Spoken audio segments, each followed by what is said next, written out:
Good evening, ma'am. Good evening, classmates. My name is Charian Dilata, and I will be the first presenter of Group 1. So, today we are going to learn about contemporary literature, the characteristic of contemporary literature, as well as the genres of contemporary literature. So, we are also going to discuss the elements of contemporary poetry. So, let's start. When we say contemporary, what first comes into your mind? So, contemporary refers to something that exists, happens, or is relevant in the present time or the same time period as something else. Describe modern styles, ideas, or events that reflect current trends. While literature, it refers to written works, especially those considered to have artistic or intellectual value. So it also includes various forms such as novels, poetry, drama, and essays. Okay, so let us now define what is contemporary literature. Contemporary literature refers to works written and published in recent times, typically from the mid 20th century to the present. It reflects modern themes, diverse perspectives, and evolving storytelling techniques. So, contemporary literature started in the year 1940. They said that contemporary literature started after the World War II. So, contemporary literature, it captures the essence of modern society, addressing current issues, cultural shifts, and personal experiences.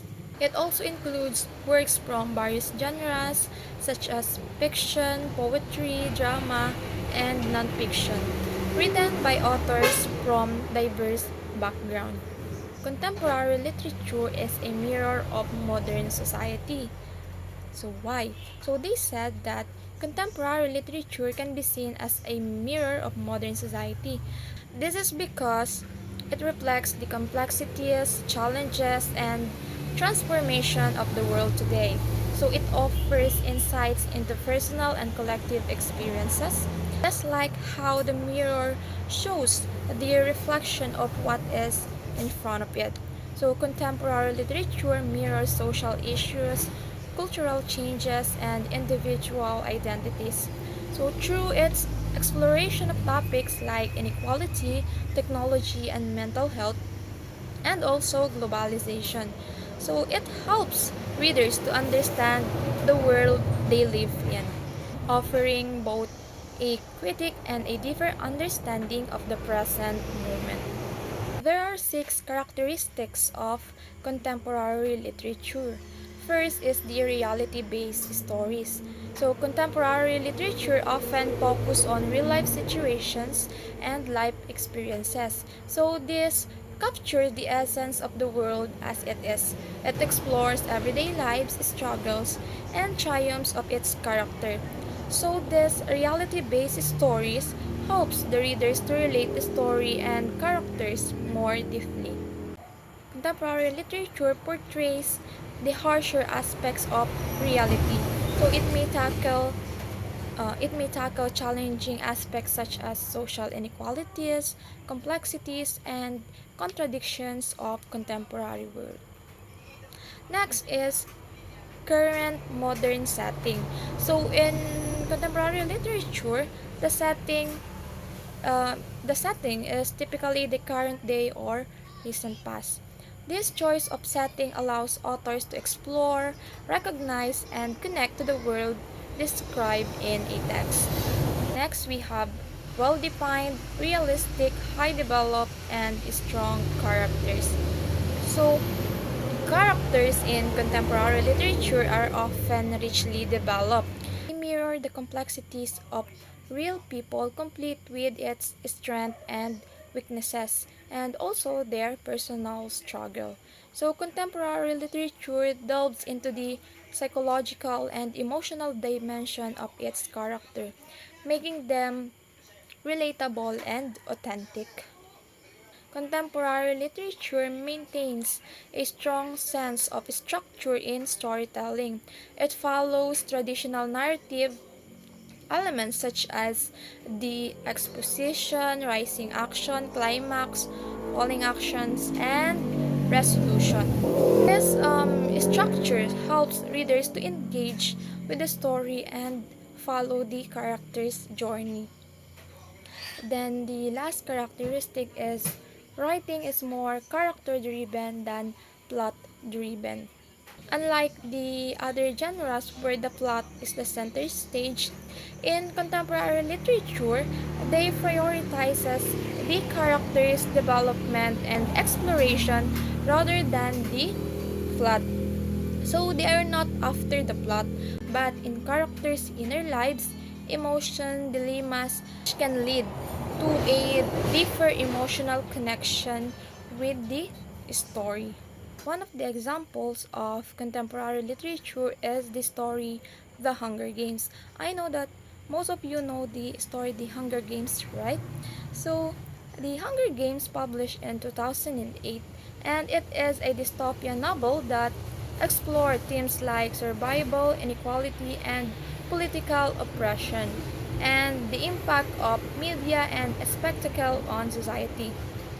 So this story also focused on youth rebellion against a totalitarian government, and its portrayal of social class division reflect modern societal issues and making it a key work in contemporary literature, especially within the young adult genre. So another example of contemporary literature are Normal People by Sally Rooney and The Handmaid's Tale by Margaret Atwood. The story Normal People published in 2018. So this novel explores the complexities of relationship, love, and personal growth. It focuses on two young people from a small town in Ireland navigating their lives through school and adulthood. It touches on themes of class, intimacy, mental health, and the struggles of finding one's identity in a modern and often challenging world. His writing style is a straightforward and introspective, making it resonate with readers in today's society. So next is The Handmaid's Tale. It is published in 1985. The Handmaid's Tale is written a bit earlier. It is still a very part of contemporary literature, especially due to its resurgence in recent years through adaptations and its relevance to ongoing discussions about women's rights, authoritarianism, and social control. Set in a dystopian future where women have lost their rights, the novel critiques patriarchy, the abuse of power, and the control over women's bodies. So its themes of resistance, surveillance, and inequality resonates strongly with contemporary issues. So our next topic is the elements of contemporary poetry. But before that, let us first define what is contemporary poetry. So contemporary poetry is a style of poetry that is flexible and often written in pre-verse. It is written in the present day and is more accessible to modern readers than traditional poetry. So let's proceed to the elements of contemporary poetry. So anyways, I will not give a deeper explanation about the elements of contemporary poetry because it will be also discussed by another presenters. So in the elements of contemporary poetry, we have the structure. And under the structure are poetic line, stanza, enjambment, placement, verse, capitalization, and punctuations. So poetic line is a basic unit of a poem, while the stanza it is a group set of lines, often irregular in contemporary poetry, and used to create meaning, pauses, or emotional effects. So enjambment, it is a sentence or a phrase that continues beyond the line break without punctuations, creating movements and tensions. And the placement is the visual arrangement of words and lines on the page using white space and indentation for artistic and emotional impact. First, it is a single line or structured grouping of lines. Contemporary poetry often uses pre-verse with no fixed rhythm or rhyme. Then lastly is the capitalization and punctuation. So, poets experiments with lowercase letters, minimal punctuations, or unconventional formatting to enhance tone and meaning. So next, we also have sounds. Under the sound is rhythm. So rhythm, it is the beat and phase of a poem, often natural and flexible. Then we also have the meter. So meter is the pattern of the stressed and unstressed syllables using variety in modern poetry. So next is the end rhyme. So end rhyme, it is the rhyming words at the end of lines, used less strictly in contemporary poetry. We also have the internal rhymes, where rhymes within a single line, adding flow and musicality.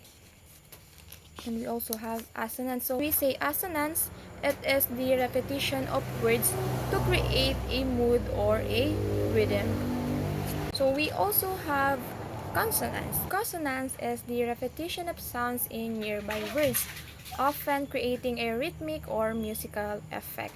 Next is the alliteration. So alliteration is the repetition of initial consonant sounds in closely placed words, adding emphasis and flow.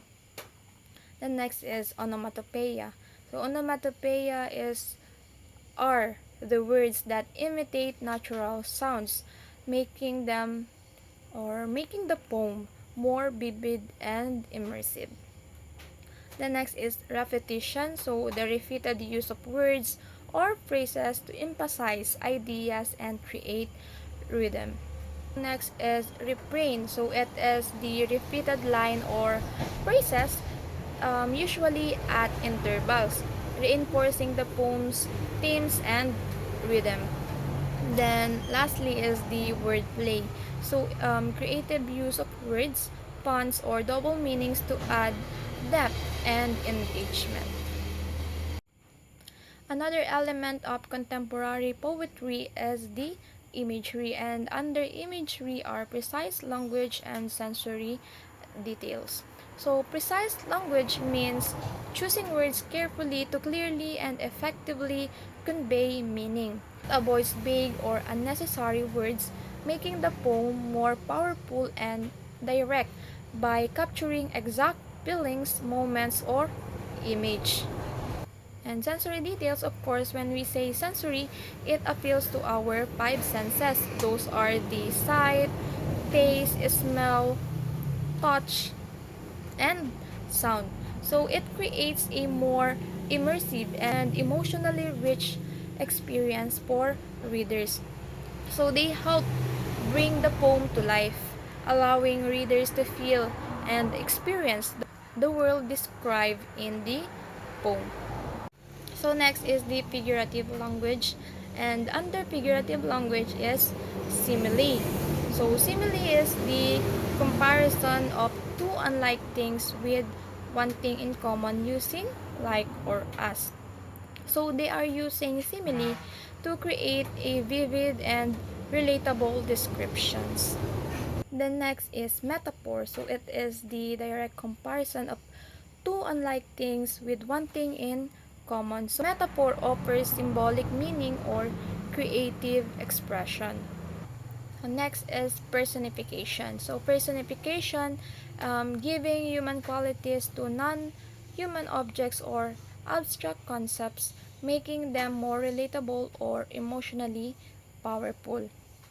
Then symbolism, the uses of objects, colors, or actions to represent deeper meanings and adding layers to the poem.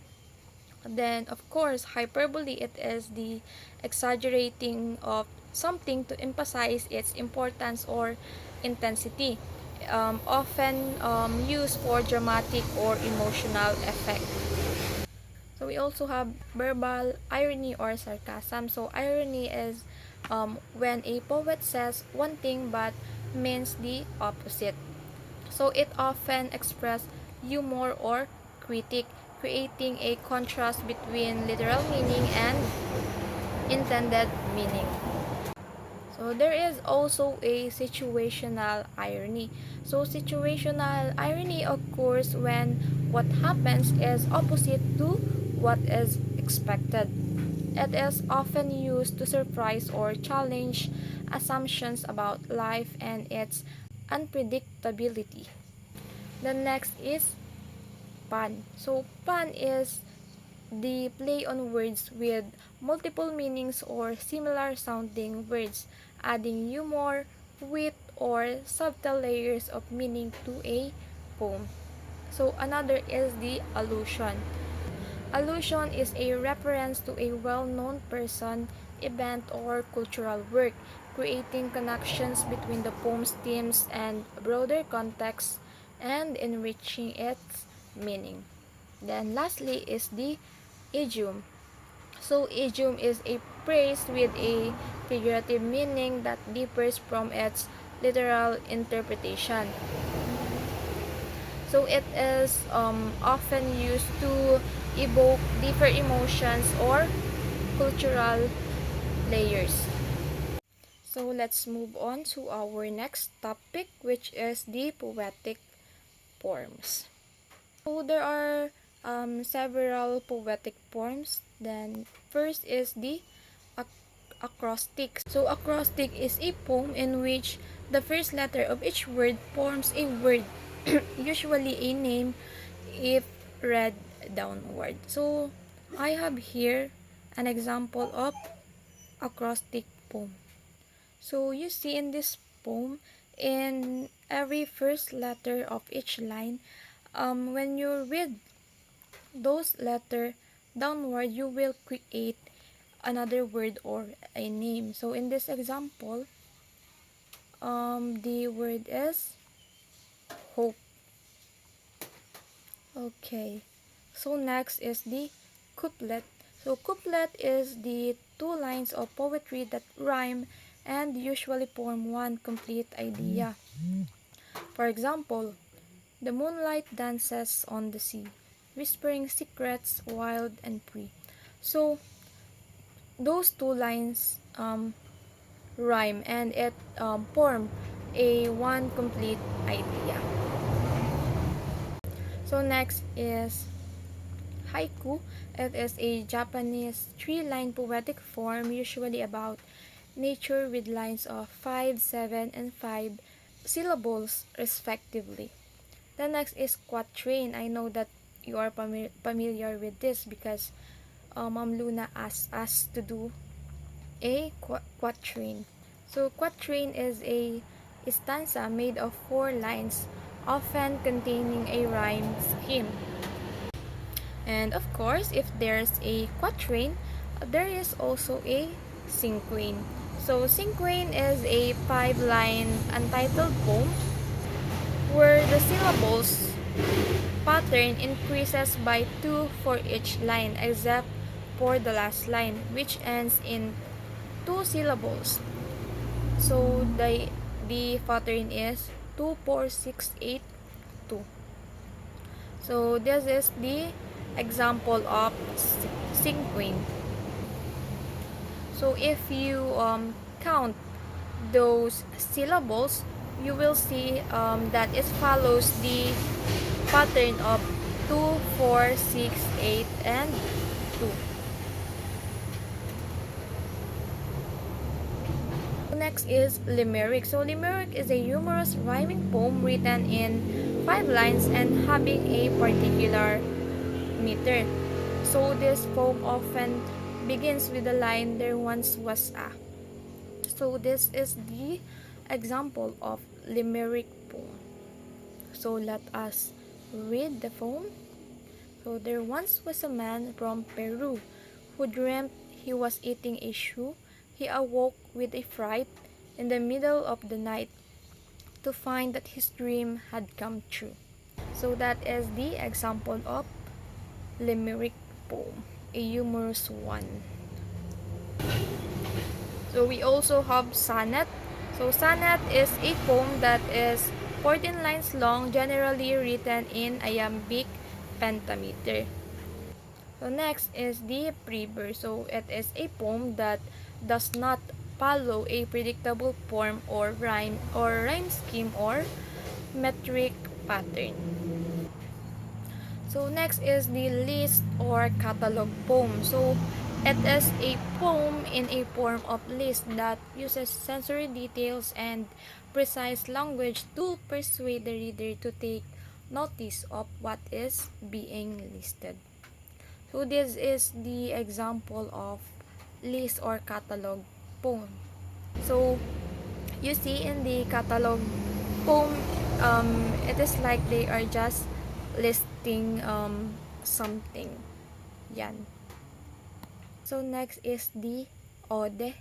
So ode is a poem that celebrates or praises something. Then we also have lyric poetry. So it is a poetry that expresses a poet's personal experience, feelings, and emotions. So next is the blank verse. So it is a poem written in iambic pentameter but with no rhyme. Then we also have blues poem. So blues poem, it is a poem that, like blues songs, deals with personal or world issues. We know that when we say I'm feeling blue or yeah, it means that sad. So I have here an example of blues poem. Yan.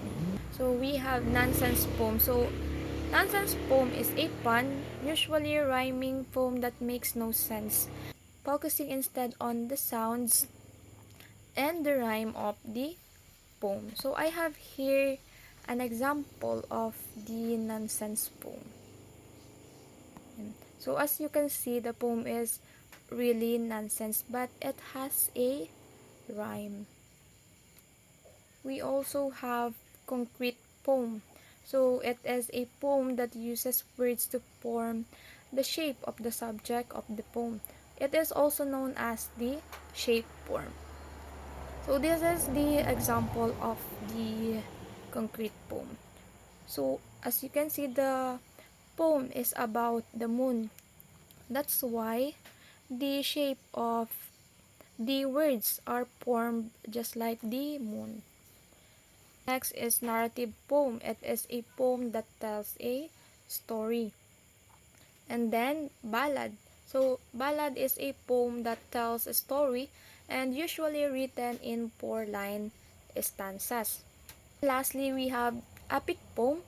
It is a long and heroic narrative poem. And images poetry. So images poetry, it is a poems that contains precise visual images. That is all for my presentation, and I hope that you learned something. And if you have questions, suggestions, or clarifications, just leave a message. That's all. Thank you.